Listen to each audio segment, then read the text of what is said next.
শুভ রথযাত্রা সবাইকে, বড়দের সবাইকে রথযাত্রার প্রণাম এবং ছোটোদেরকে অনেক অনেক ভালোবাসা। তোমরা কিন্তু সবাই কমেন্ট করে জানিও তোমাদের রথযাত্রা কীরকম কাটলো। আমার তো মোটামুটি বেশ ভালোই কেটেছে।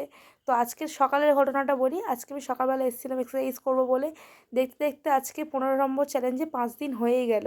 তো তারপর এই যে এই এক্সারসাইজটা করছি, এটা অনেকে ডাম্বেল নিয়ে করে বা ওয়েট নিয়ে করে। আমাদের বাড়িতে যেহেতু এই দুটোর কোনোটাই নেই, তাই আমি একদম ন্যাচারালভাবে জলের বোতল দিয়ে কাজ চালিয়ে নিলাম।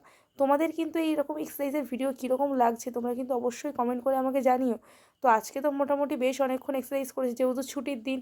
তো তারপর আজকের আমি না, আমার সবথেকে ফেভারিট এক্সারসাইজ হচ্ছে ক্রিস ক্রস, যেটা করতে আমার ভীষণ ভালো লাগে।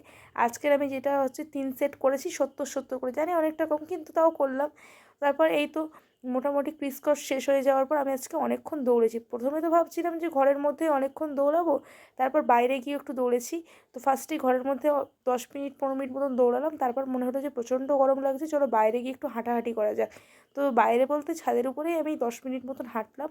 ঠান্ডা ঠান্ডা হাওয়ায় না ভীষণ ভালো লাগছিলো, সকালের হাওয়াটা না ভীষণ সুন্দর। আর এখন তো ভালোভাবে অতটা রোদ ওঠেনি, তাই বেশ ভালো লাগছিলো।